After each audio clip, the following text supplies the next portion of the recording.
Today, we're getting under the hood with Hanae Bezad, a sister, daughter, women's advocate, and impact entrepreneur, international project manager, board advisor, curator, and the author of Being Other, a personal reflection on culture, gender, and identity. Her expertise spans government and international development institutions, civil society, and business. And at the heart of her work lies a keen interest in the convergence of technology, sustainability, inclusion, entrepreneurship, and international development, and supporting the rise of a creative feminine leadership. Born and raised in Morocco, Hanae has worked and traveled across Europe, Africa, and the Americas and Asia, developing and nurturing impact tech-enabled creative ventures with different communities and organizations. She is currently focused on nurturing the burgeoning leadership movement among Black, Indigenous, and women of color BIWOC, supporting emerging entrepreneurs and philanthropists, and fostering cultural innovators who are driving global impact. Welcome, Hanae. Thank you so much, Elizabeth. Thank you for having me under the sisterhood. I'm excited for this conversation. Oh, so am I. It's season 3, Women Making the World Healthier. You're doing so many different things that really get under the hood of that. If it's okay, I'd love to get going. Yes, absolutely. Let's do it. So I ask every woman this question, and I think it's really interesting to hear the different answers. Tell us about that inflection point in your life that really got you cemented in the health, really the wellness and well-being space. I think I became conscious of the value of health and wellness at the tender age of 14, 15. It was a time when one of my sisters, Selma, started battling cancer. She was a student in France, witnessing her go through it, just like I had been witnessing her go through some other disease. You know, she had a skin disease during her teenage years back in Morocco, and I was in primary school, and it was very hurtful to see my sister, you know, kind of looked at in a weird way, making people uncomfortable because she would have rashes and things like this.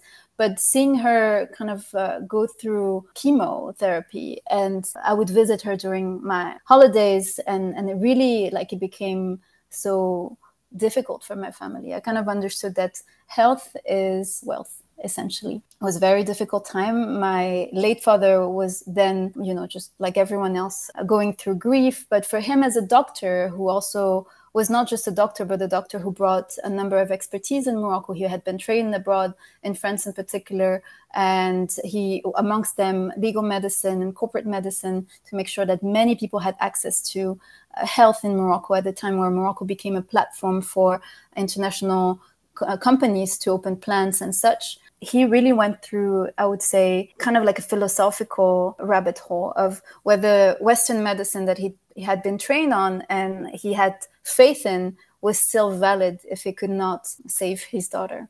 So from that time, I remember not just feeling like I myself was going through a number of stages of grief that I could only kind of put words on later when I, you know, in university, when I took classes that opened my eyes to even the vocabulary of it and understanding that this is well documented, that psychology and integrative medicine can also work together to kind of support you on that journey. But it's also a time where I realized that as much as my father and many of the other doctors in my family had so much knowledge, it did not save my sister, and it did not help prevent her disease either. And I thought, what is available for us? You know, and so from that point, as much as I decided not to become a doctor, to my father's disarray, I still kind of embraced that journey of not only taking care of myself, but also learning as much as possible about the multiple combinations and the modalities to keep myself healthy every dimension. So mentally, physically, emotionally. And over time, I'd say I've now accumulated a number of tools and techniques for myself, both my routine, my conversations, the quality of relationships that I've developed, what I ingest, what I eat, and I love to cook, and I love to cook for myself and other people. Someone said to me recently, you know, in ashrams in India, they ask people that have the clearest energy to do the cooking. And I found this so relevant, you know, because everything is kind of passed on. And sometimes, again, with our tools, especially in Western societies, we have a hard time capturing this information. But I believe that there will be a point where we'll have enough information to kind of combine the sources of knowledge. But I'm definitely in that place now where it's all about healthy relationships. It's all about a healthy relationship to myself, to other people, to nature, to my work, to my purpose, because I want to make the most of this beautiful gift to be alive and open up to vitality as I continue. And as I learn, I want to pass on the knowledge to other people. And through my work, there's definitely this healing energy that some people now notice, more and more people notice, because they've become aware of this vocabulary, this world, this realm. So as much as I am a social entrepreneur and an author and a traveler and all that, I, as much as possible, align with this healing approach to life. But there's a lot to unpack there. And I think that could be a great source of inspiration. What I think is really interesting is the way you talked about your father, who was this incredible Western practitioner, after losing his daughter, questioning philosophically whether Western medicine really works. And then your pursuit as you've gone, and you didn't become a doctor, but you really embrace sort of that Eastern side of things and looking at how do we integrate that. So talk a little bit about that before we start going on the journey into the work you're doing today. When I became an entrepreneur back in 2017, I decided to do so returning to Morocco. And it was not an easy choice. As much as I grew up loving my country and learning about my family's history and the country itself and the role I could play in it. After my dad passed away, we went through a number of difficulties. That part of this context, a context where inheritance, for instance, is ruled by the Sharia in a certain interpretation that is not equal and not conducive to women, getting equal rights. And so it was very difficult for me to accept that. And at the same time, I was still like in this fragile position of being an immigrant, a student in France, hardworking young woman, obviously, but with a number of components that were pretty fragile. And so I had made the decision kind of to move away from what felt like a chaotic situation where people were turning their back on us and the law was not with us, and to eventually embrace what France had to give me and just be there in a country where it felt like I could actually build a good life for myself. And so eventually, a few years down the line, when I decided to take that risk and show up for this vision of participating in the nascent ecosystem, innovative ecosystem of Morocco, I really had to face my monsters. It came down to, okay, where am I going to live? As a single woman in Paris, I had a certain lifestyle. Will I have the same lifestyle in Casablanca? And sure enough, I had to take a number of precautions, and eventually, a few years down the line, I did face some struggles, by the fact that my presence and my way of life was bothering a number of people, and my level of freedom as well. But with that, I'd say I gave myself an opportunity to go deeper and deeper. And so on the one hand, I was kind of pooling resources, brought this franchise, #1 coding bootcamp in the world, developed this other organization that eventually became a nonprofit organization, but it was a grassroots initiative at the beginning. And both of them became successful. But what I was doing internally was through therapy or other new modalities that I was discovering, like regression, some energy work, and such, I started to unravel all the triggers that these situations were bringing, to understand what was the root trauma and how could I make peace within myself.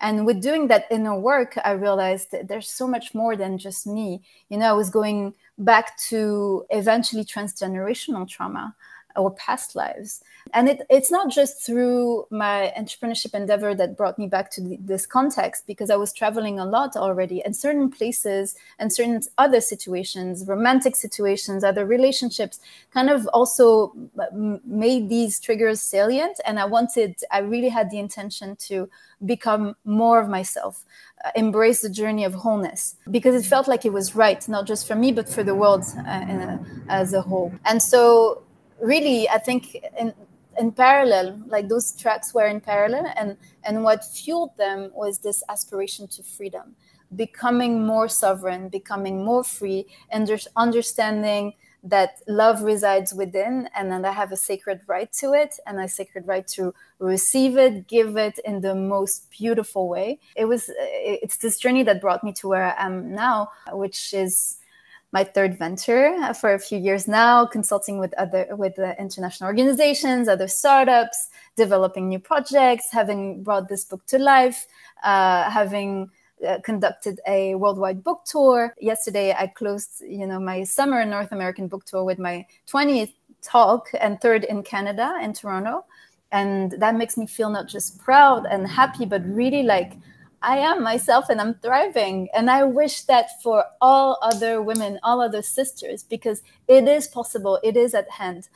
After the talk yesterday, I eventually had dinner with a woman who came to the talk and shared her journey of getting out of an abusive marriage.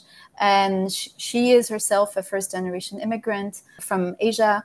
And we spent the evening kind of talking about what she went through. And I could see in her so much light, so much vitality. And my desire for her and my wish for her was to just also to realize that her life needs to match this level of energy, her frequency.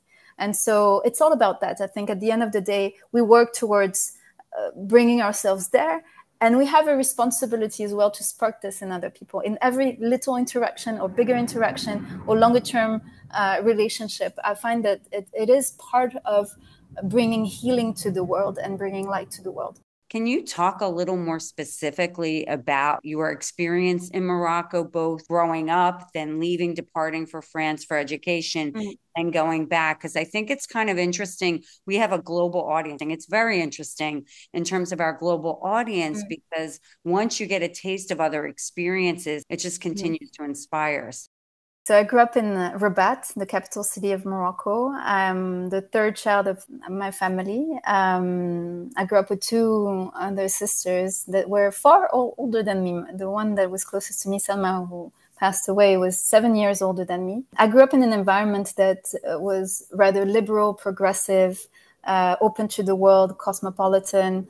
Pretty much all my friends were, I was in a French school and I would go to summer school, American summer school over the summer, waiting for my dad to have some time in August to travel together. And every summer we travel to Spain. And so all friends, or sometimes Portugal. So travel has been also this desire and this aspiration to travel was also very much embedded in me in my early childhood education. I had access to that. So I would say that growing up in Morocco, I also had an understanding that not everyone had access to that. Not everyone had a passport. Not everyone could actually have foreign currency because it's expensive. Or a visa. We have this culture in Morocco that it's a very rich, ethnically diverse country. It's also a society that has, unfortunately, a number of inequalities. And so we were privileged enough to grow up with, say, nannies, but in our culture, it's much more than that. It's a role that is ancestral even. We call them dada. I actually wrote some poetry that's called My Mothers, and my second mother is my dada. She's Berber and my mom is an Arab. And so, growing up in that context, I kind of understood also the people that were working with us and for us, they had to sacrifice a number of things. They were coming from far, from the countryside, but they embraced that life because their needs were being met and they could support their family back in Morocco. My dad used to travel a lot within Morocco, and he would take us with him. And then I witnessed, also how he was perceived as a semi-god, essentially, because he was a doctor and he was also very generous, and people appreciated that, but also because they did not have access to health. And so witnessing those inequalities and also being immersed at times, I had a wonderful teacher in primary school who took us on a trip in the south of Morocco, and we stayed in a village and we slept in a kasbah, and we learned how to weave tape carpets and do pottery and cook together. And we would play with with kids that did not speak the same language as us. They were speaking mostly Berber, and we spoke French and Arabic with a little French accent because we spoke mostly French. So that was an eye opener, really. And the next year we went to France and presented a book that we wrote about what we call the traditional toys of Morocco, which were essentially toys made out of plastic and wood and any other material that is at hand in such areas that are impoverished. And so that experience kind of really opened my eye and planted the seed. And 20 years later, when I started doing the work I did with Duartec, and I went to villages and I knocked at doors and I stayed with people in their houses, and I realized they were living, with nothing. And yet at the same time, they were giving everything. Like if you go in the villages in the Atlas Mountains, I think many people might have heard of the Atlas Mountains, sadly, because of the earthquake last year.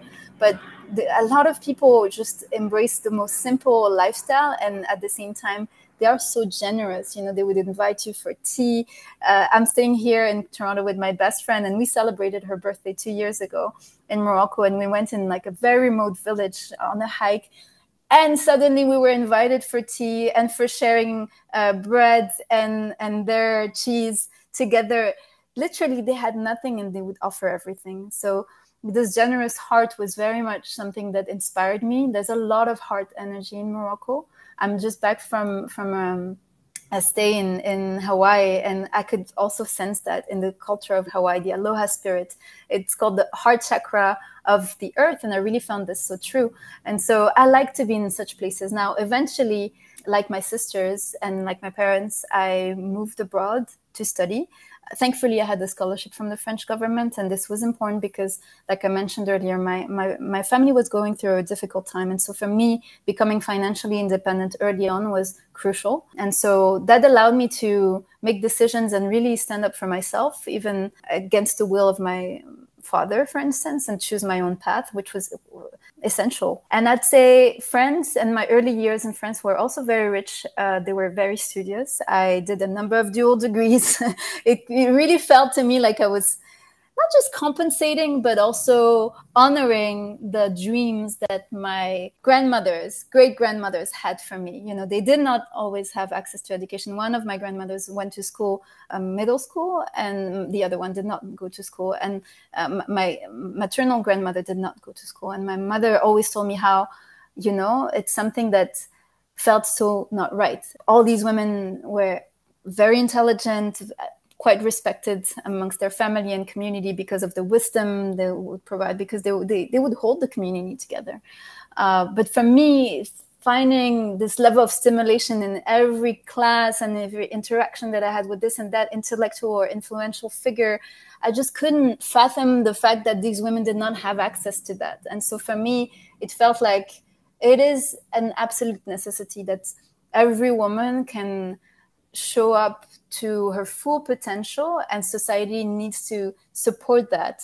And so to this day, like I think there's not a single day when I don't think about these women, just like I think about women in Afghanistan that are trying to fight for their right to go to school, or women in Iran that are trying to get the possibility to just fully embrace who they are in the street and uncover their veil if they want to, and so on and so forth. And so I'd say, yeah, my early years in France kind of opened my eyes to it, but I was also subconsciously kind of becoming completely assimilated, even more so than I was before. So I talk a lot about that in my book, and the violence also of becoming assimilated, and which means like you start building a hierarchy. And it took me a minute and quite some inner work to actually make peace with all the components of my identity and understand the richness of my lineage and the richness of the transmission that has been thankfully passed on, and the appreciation of what Morocco stands for today.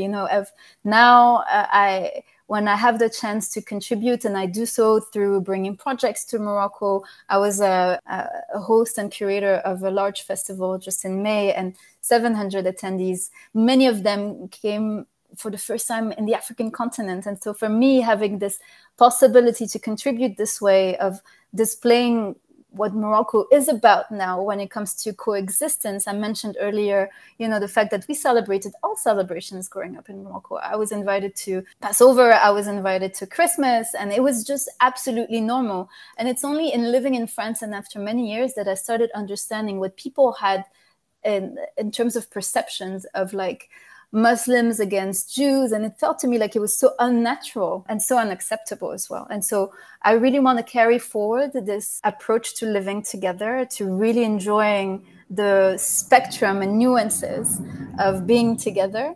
That's one of the richness of Morocco. Also, something that I appreciate very much is how we play with languages. In a normal day in Morocco, you'll have to speak like 4 different languages to people, and the average person speaks like that many languages. Maybe not at an academic level, but for business, when you go to the Medina, it's absolutely normal. It's always been a place. It's always been a crossroad, and so understanding and appreciating that, as well as the values of honor and dignity and generosity and hospitality and community.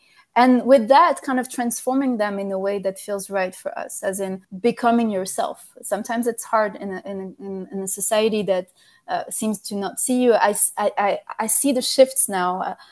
Previously, I would say a lot of the youth in Morocco, just like in the rest of the Arab world, was feeling frustrated because they felt the cap to becoming themselves. And now there's a shift. Now there are models. Now there is an identity. We're underdogs. We see the work of the football team, and they're doing amazing, and everyone is applauding it. And they do that with much less budget than any other team, but they do magic. And so I'm super excited about this.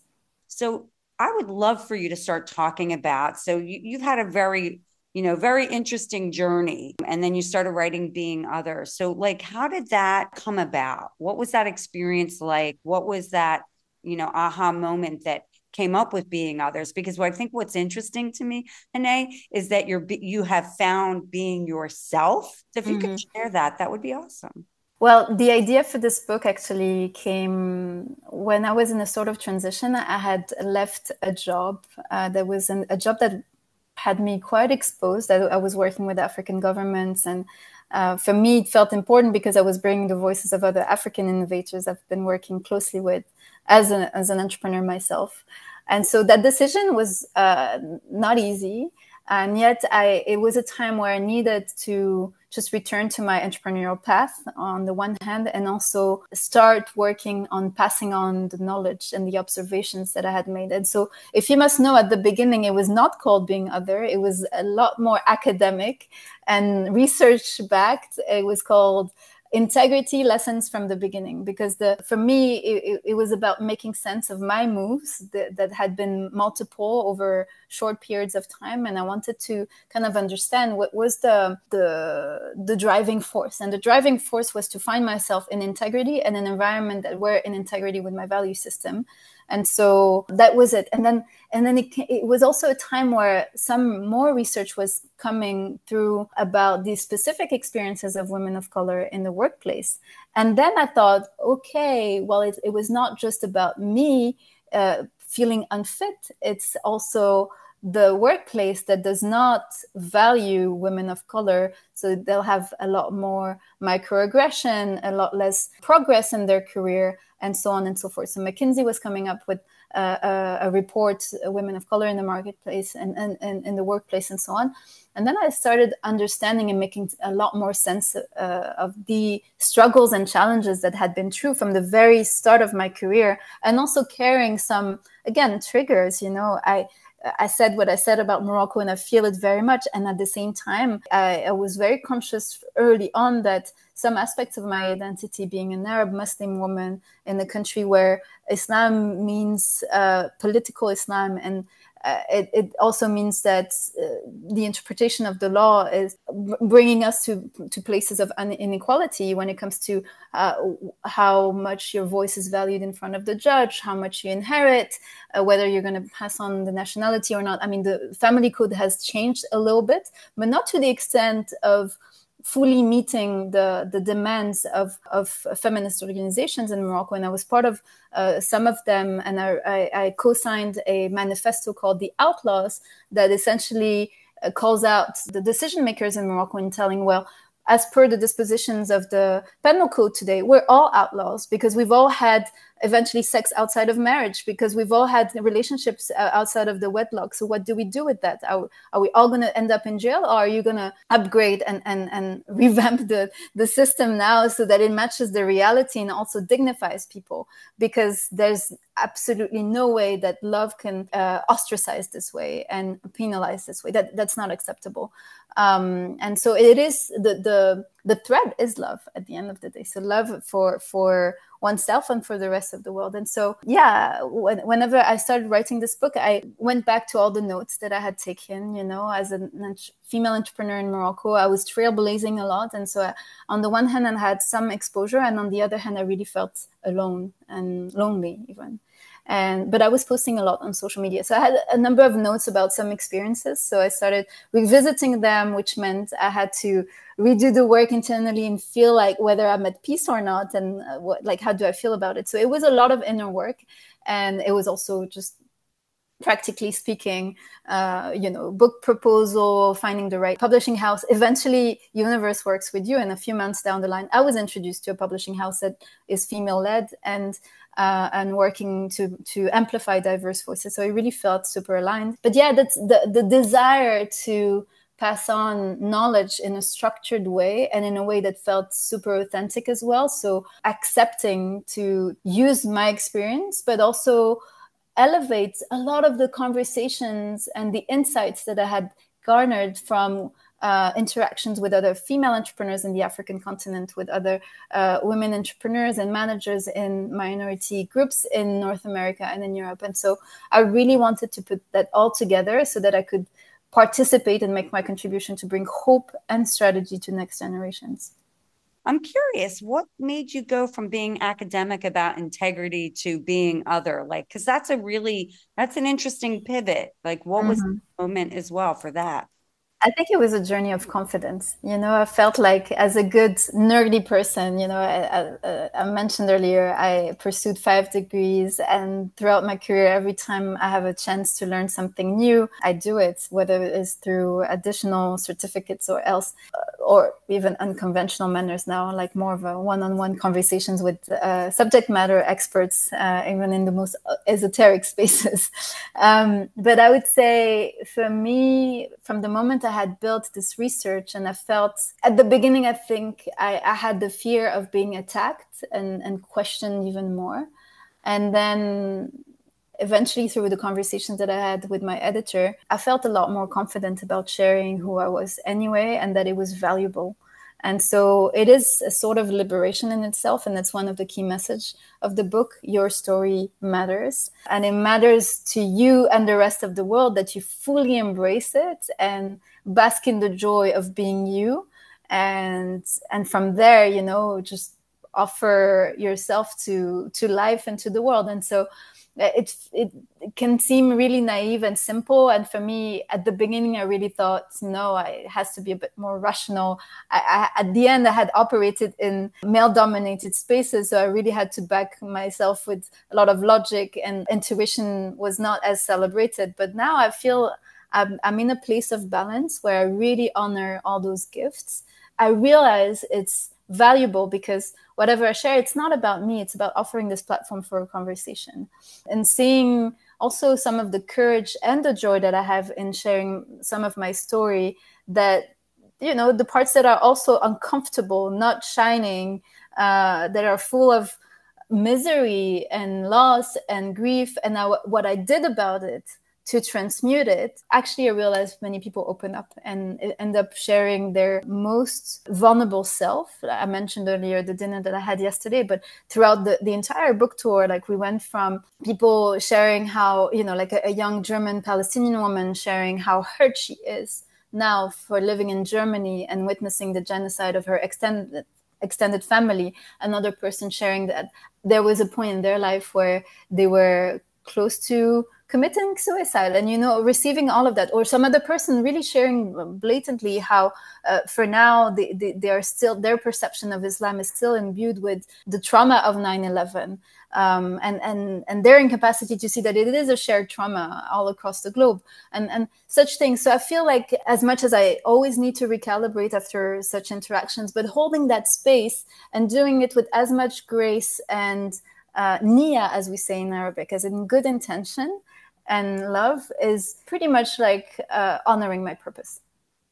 And I think what's really interesting, we're a story sharing platform, is that really creating that space where people can show up as their authentic selves, be vulnerable, be strong, be brave, be everything that they are, is a very healing experience. And of course, you suggested that throughout our conversation today. I'd love for you to share a little bit, because I think, you've been on this journey, figuring out who you are, finding you, building confidence. Talk about what that means as you look at, say, our journey from self-discovery to finding our self-expression, the whole bit, which is really about wellness. Do you have any thoughts on that? Yeah, I'd say, I identify a lot as a social entrepreneur and poet and author now. Social entrepreneur, because for many years, I think that's been the best possible label for what I'm up to, what gets me excited, access to education, health, solving challenges linked to climate action, essentially, biodiversity preservation. So I see myself really excited about that. And at the same time, it's not regular entrepreneurship, because some people don't even know to this day what social entrepreneurship means. Does it mean that you actually make money or not? Are you actually looking to be performing something, or what is it behind the scenes, right? And so for me, it's using interesting platforms and models and technology really to help communities progress on those dimensions, right? And finding a way to make money flow through it, which is not the regular capitalistic approach that is more extractive, exploitative, and so on. And so it's embracing and participating to the emergence of a new model. And I'm not the only one, thankfully. Many people are on this path, and a lot of us are collaborating, and so are trying to figure things out as we go. So definitely within that social entrepreneurship, it's a path or pathway. The wellness and the healing energy is there. Words matter. And for many years, I used to do for people that were close to me, and in listening to their stories, their ailments, their aches, their wounds, I would actually almost make a prescription of reading. And so I would recommend reading this or that, or this poem or that poem. And then over time, I realized I was myself kind of writing a lot of poetry. And now I'm working on an anthology of 30 poems in English and Arabic, translated with the help of my mom. And it's going to be a poetry zine, a limited edition. And I realized that a lot of my words have, this intention of expressing truth and also bringing warmth into people's hearts. And it's not about seducing, my audience. It's really about dancing with the reality and seeing what's underneath, right? And uncovering like layers of other worlds. And I do that with the poetry. I do that with singing. Sometimes I'm a vocalist, and I love joining people on stage or in a studio to just add and amplify a little bit of that energy of connecting to source. If I can be a conduit for that, I am more than excited. Like, I feel it has value and meaning, and it gives me energy at the same time. It's not about me giving, it's actually being in balance, because I'm just in the flow. And so, again, labels may change in the future. Who knows? I mean, the workplace is transforming so fast. Maybe those labels will be irrelevant in a few years. But for now, I feel comfortable with them, with being a traveler as well. I mean, it's not a paid function, obviously, but it is a place of bridge building. I'm super excited to see a number of ventures where I'm being asked to be present in a different capacity, like as a board advisor. A lot of times my worldview is invited to the conversation, and I love that. And more it's actually being so valued that it is also retributed, compensated. And so I'm excited about the emergence of such models. I'm excited about the emergence of many communities like Under the Sisterhood that display and embody these solidarities, because it stems from a level of consciousness that we are working to create something new based on balancing energies and being together in our wholeness and holding each other accountable for the level of love we express, really. Because one of the things I'm kind of curious about, I'm sure our audience will be, you have this book, you're continuing on your book tour, but that will end. And it's like, what's next as you continue to think about who Hanae wants to be, to how you're thinking about what's next beyond being other. And one other thing I do want to comment on is the word consciousness. I love the fact that you brought that up, because throughout this entire conversation, I've been thinking, boy, do you have such a deep level of consciousness. And I think that's what we need so much in the world. So talk about how you're seeing your future. There's a lot cooking at the moment. I mean, obviously, this summer book tour is a wrap now, but in a few months, I have other engagements in other places around the globe. So I'm excited for that. There's also an Arabic version of the book coming up in mid-2025 in discussion with the Ministry of Culture of Saudi Arabia. So it's really meaningful. And then other versions in French and perhaps other languages too. So I'm excited for that. Being other is not over.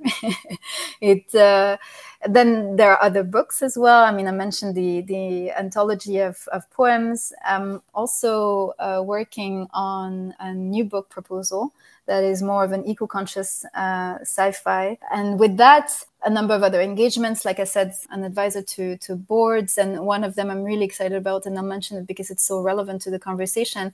It's called the Fern Capital Group. It is a fund dedicated to health tech ventures led by women in Africa. And so I've been honored to be invited to join the Brain Trust. I'm also working myself on a program for Black and Indigenous and women of color founders in health, climate, and education. So we're fundraising at the moment, developing partnerships so we can launch this program that will have a leadership retreat in person and pre-acceleration program that is hybrid and access to funding with a community of funders that are value aligned, that have a strong gender and decolonial lens. So that's quite a significant portion of my work. I also continue consulting with beautiful companies and startups. I'll be co-hosting SOCAP in October, so I'm excited for that. Big up to folks in California. I hope to meet you there. And so there's a lot going on eventually. I feel so privileged to be able to work with so much alignment today, and so contributing to different platforms in different capacities and in different ways. I'm a coach, I'm a mentor, and I want to continue to do just that.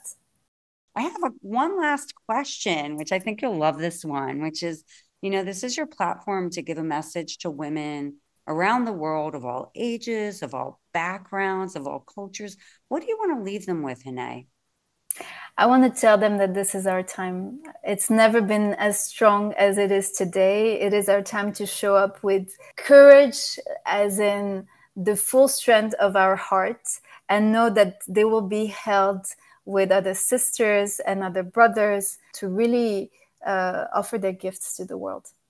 This has been a wonderful conversation. I'm so excited. I'll be picking up Being Other.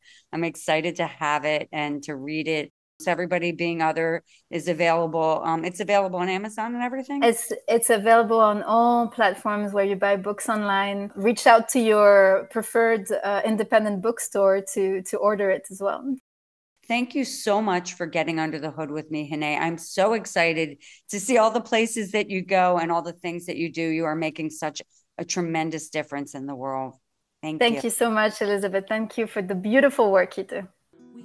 Thanks for listening to Under the Sisterhood. If you haven't already, please give us a quick rating and review on Apple or Spotify. And make sure to follow us on Instagram, Facebook, YouTube, and LinkedIn so you can hear from more amazing women.